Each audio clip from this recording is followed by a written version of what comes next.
right, here we are. This is the Northwest Edmonton show with Trevor Aboussafy for the Northwest Trevor Aboussafy Loves Northwest Edmonton Facebook page and YouTube channel.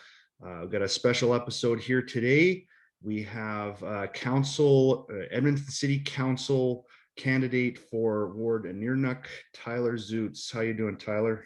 Yeah, real good. Thanks for having me on the show today. Yeah, that's my pleasure. Absolutely. I just want to let everybody who's watching this know we have a little bit shorter episode planned today. Tyler and I both have some constraints in our schedule, so we're going to be going a little quicker than maybe you're used to if you've seen all the previous episodes. But so we're going to try to get this done quick. Yeah, I'll try not to go on and on. Yeah, I think you and I both have a tendency to ramble sometimes, so we're going to do our best. So that everybody knows too, Tyler and I have a little bit of a history on social media. We tend to travel in the same social media groups, both very interested in what's going on in Northwest Edmonton. So although we've never met face to face, we have had a few conversations over the past couple of years on different platforms and different things. So I do have a little bit of a history with Tyler, and yes, nice to finally virtually meet you, Trevor. Yeah, exactly. You see those expressions on your face instead of just in your Facebook profile picture, right? Yeah, you bet. Yeah, awesome. All right, well, let's get right down to it here because we both got to go pretty soon. So let's start off with question number one here, Tyler. What specific campaign issues are most important to you personally in this election? Yeah, sure. My primary concern and focus this election is going to be trying to address the lack of engagement from constituents or with constituents before, our representatives are making decisions at City Hall. Mm-hmm. I really believe that our representatives are supposed to be representing constituents. It's the description of the job. But I felt for a long time that that's not happening enough. And, I believe that leads to a lot of sort of negative outcomes. A few examples just in the last few months, of decisions that were made on constituents' behalfs without any, consultation or engagement with constituents or even explanations from our representative before they voted. One that sticks out in my mind is on January 25th. City Council voted to give the last of our COVID reserve funds, which was $23 million, to large downtown condo developments, subsidizing big multi-million-dollar projects. When a lot of our, mom and pop, local businesses, restaurants, retail are just struggling like crazy right now. And maybe that was the best decision, and maybe it wasn't. But that decision was made without consulting the public whatsoever. There was no engagement there.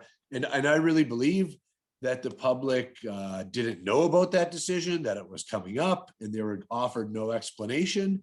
And, that's just one example. Another example is last year, the city ran a $40 million surplus, which is a great thing. They found some efficiencies, especially in a time that's tight and we're cutting back on some services and things like that. Finding an extra $40 million is a great problem to have. But 2 days ago, City Council voted to, allocate those funds where they best saw fit. And again, they didn't solicit any feedback from the taxpayers. That's taxpayer money that was paid in. They collected more taxes than they spent. And they made that decision without soliciting our feedback or even bothering to explain why that decision was made afterwards. This problem is endemic. It's been happening just for years and years and years. And, another example that really bothers me is last year, our ward boundaries got redrawn and City Council, voted to accept those recommendations. But again, they did that with zero public consultation whatsoever. And that decision ended up resulting in my community league being split between two different wards. So that's two different councilors that are supposed to be advocating for them. And that puts a lot of overhead onto my community league to try to get their projects advocated and the services and supports that they need. And to me, it's just maddening that these decisions that affect constituents are made without constituents' feedback time and time and time again. it leads me to ask, who are our representatives representing? To me, it feels like there's a broken link between the elected and the electorate. And my number one issue is to change that. I want to re-engage the voters of my ward. I want to provide the background information that voters need in order to understand the choices that City Hall is making and the trade-offs that you have to make, quite honestly, but providing that information ahead of the votes. And then I want to ask constituents what they want and how they feel before each of those decisions once they have that information. And once they have some time to process that information, I want to solicit feedback, in any way that I can, by web survey, email, telephones, hosting town hall meetings, attending all my community league meetings across the ward. Because if I'm not doing that, how am I supposed to be effectively advocating for constituents on my behalf? I just feel like that's where the broken link is. And then after I've done that sort of legwork up front, I'll make my votes considering all that feedback. And then I'll post my decisions before I make the vote. And I'll say, these are my reasonings for making that decision. And not everyone's always going to agree with me, but at least I'll have taken the time to consider what my constituents want and what the breadth of their feedback is, before making my decision. And I really believe that, increasing accessibility to that decision-making process, having elected representatives that are approachable, accessible, and responsive is going to contribute to like a large array of positive outcomes. So that's going to be my primary focus. Yeah, that sounds really good. I completely agree with you. The ward boundary issue was surprising to me that they were going to redraw things, and then they split part of Castle Downs right in half, which seemed really odd to me, and there was no clear reasoning given for why that happened, and it didn't seem to make any sense. There's, like you said, there's always trade-offs that happen when you're making a decision where you have competing interests, and it's important to balance those things. And like the budget, you said that who wouldn't love to have an extra $40 million in the pocket, but to give it to real estate developers seems really odd when we're struggling to pay for things like transit and road improvements, and people are getting levies on their sidewalk improvements and things like that. So and I don't want to I'm make completely it on board with you. Yeah, I don't want to make it seem like those decisions are made without forethought or whatever the case might be. The ward boundaries are redrawn every so often. They're recommended by an independent committee. But if they're not going to engage the communities that they're splitting in half, that just seems like a massive gap in that communication process. Absolutely. I completely agree with you. Even if you're not going to ask the opinions, you're going to trust the outside, you should at least provide reasonings to the people that are affected by those decisions onto why you made those decisions. And neither of those things are happening. So I'm completely in agreement with you on that. Those are all really great points. Is there anything else that you're gonna be concerned with? Anything else we should know about your campaign here? Yeah, of course. I mean, voter engagement isn't the end all be all. I have lots of other concerns. I've heard loud and clear on the campaign trail that we want to maintain and support our core services. But I plan on asking my constituents, what do they consider core services and what do they consider not core services? Like, let's get a list of core services and commit to maintaining and improving those core services. At the same time, residents and businesses right now, they're concerned about their tax bills. It's a tough time. So if we're going to commit to maintaining our core services and trying to be mindful of our taxes and tax load, that's a trade-off. And another aspect of my platform is going to be having those types of honest conversations with my constituents that I represent. I honestly believe that our constituents are educated, engaged, thoughtful, and intelligent enough to have those types of honest conversations, and understand that you can't have your roads cleared once a day and have your taxes lowered. But maybe we can monetize those decisions and sort of have a more inclusive, better conversation about what those trade-offs look like, and actually engage and take into consideration, what constituents want. I just feel like that's not happening enough.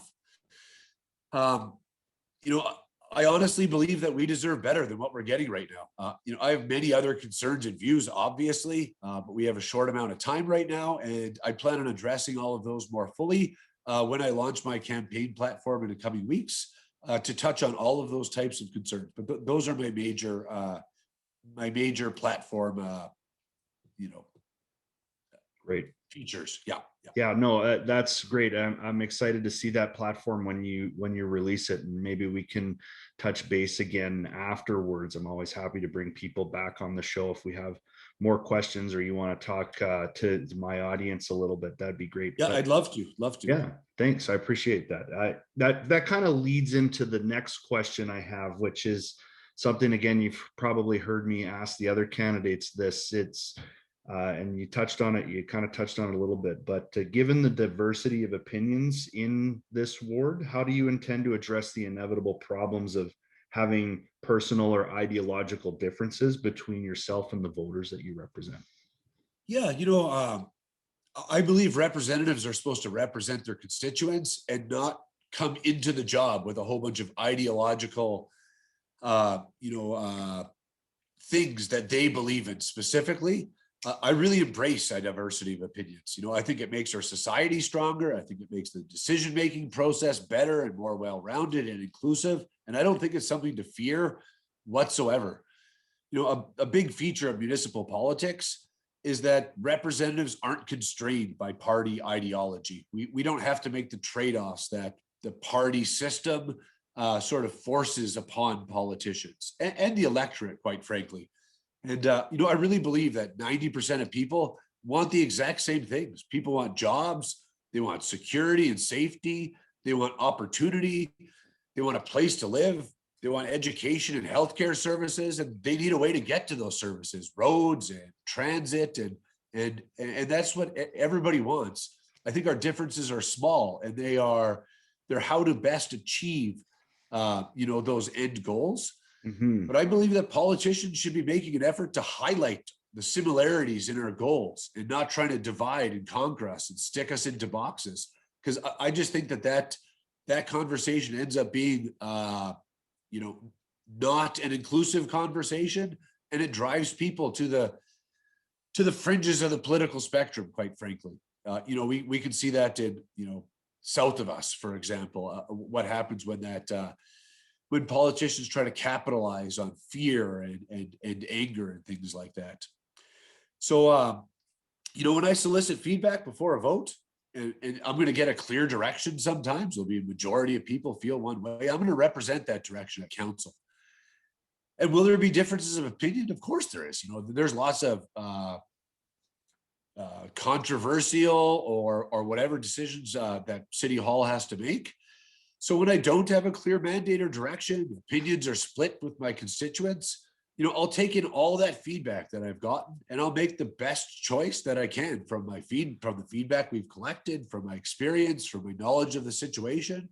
And then I'll explain and publish my decision before I vote and my reasoning for that decision, so that voters understand why I'm voting for the way I'm voting.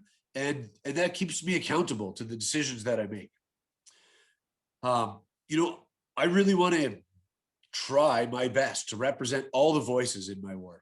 I know it's tough, but if you're not ambitious, this isn't the job for you. I want to do that for every issue. And if that means having to go to city council and say, look, my ward is split and they have these concerns and these concerns, then I'll go to city council and I'll represent 2 or 3 different points of view instead of just one. That's the job. I really believe that everybody deserves to be represented.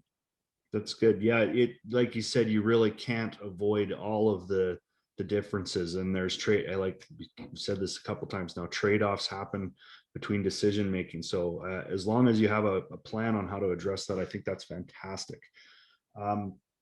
Tyler, why did you decide to run for public office? Yeah, well, you sort of mentioned that we've been a little active on social media for the last few years. So, as you know, I've been vocally dissatisfied with our representatives for, I don't know, at least 10 years. And after my community league, go ahead, sorry. Only 10? Yeah, maybe before that, but publicly 10, I guess. Yeah. Okay, yeah, go ahead. So, After my community was split between two wards without any public consultation, I just decided I don't want to complain about the problem for another 10 years. No one seems to be listening anyways. There's a lack of engagement. Voter turnout is plummeting. People say it doesn't matter how you vote, that we can't make a difference. Decisions are being made in a vacuum. I don't know if people are aware, but only 2 incumbents have been defeated in Edmonton in the past 24 years. And however you feel about your councillor or your representatives, switching 2 people out every 24 years is not indicative of a healthy democracy. As a vocal constituent, I've wanted to be included in that decision-making process for a really long time, but I've just felt ignored. And I felt like those complaints fall on deaf ears and people make the decisions that they want to make at City Hall and don't offer explanations about why. And I just feel that's the opposite of accountability. I've never, ever aspired to be a politician, ever. I have a career, but I decided to commit myself to this endeavor because I'm really passionate and inspired about the importance of decision-making at the municipal level. And I want to make my community a better place to live. That's the end of the line for me.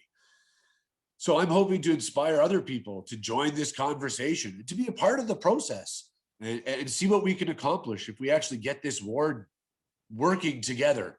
I honestly think, there's endless potential if we try to do that. And I'm hoping to define a new working relationship between representatives and constituents. I'm running because I want to make a difference. Yeah, that's fantastic.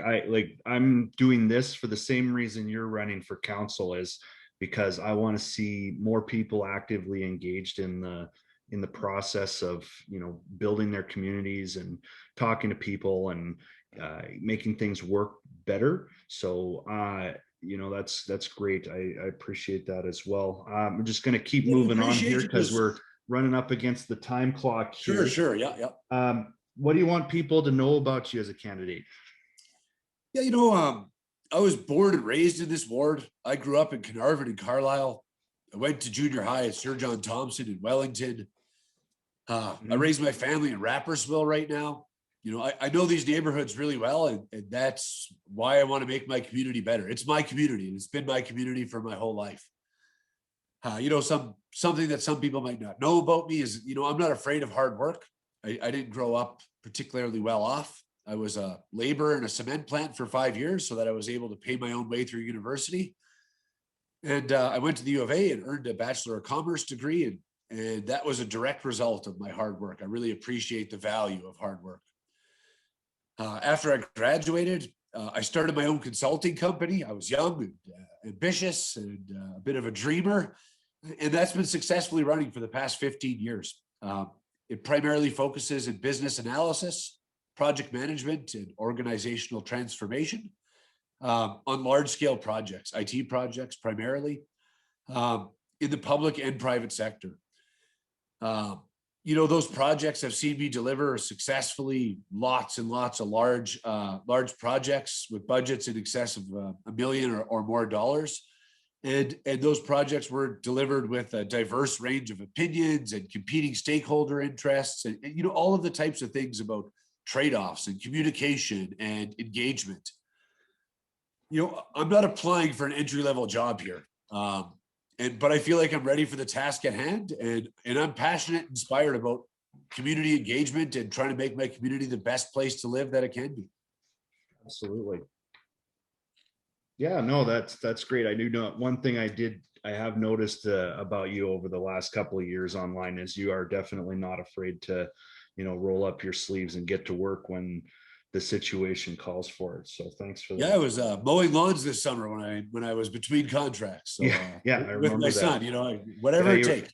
You were bragging about your lawn care. I was like, yeah, there's a guy that has the values. He's not just your IT guy sitting at a desk somewhere. Yeah. Well, it had been a long time since I've been in laboring, so my hands were pretty blistered up after the first couple of weeks. That's for sure.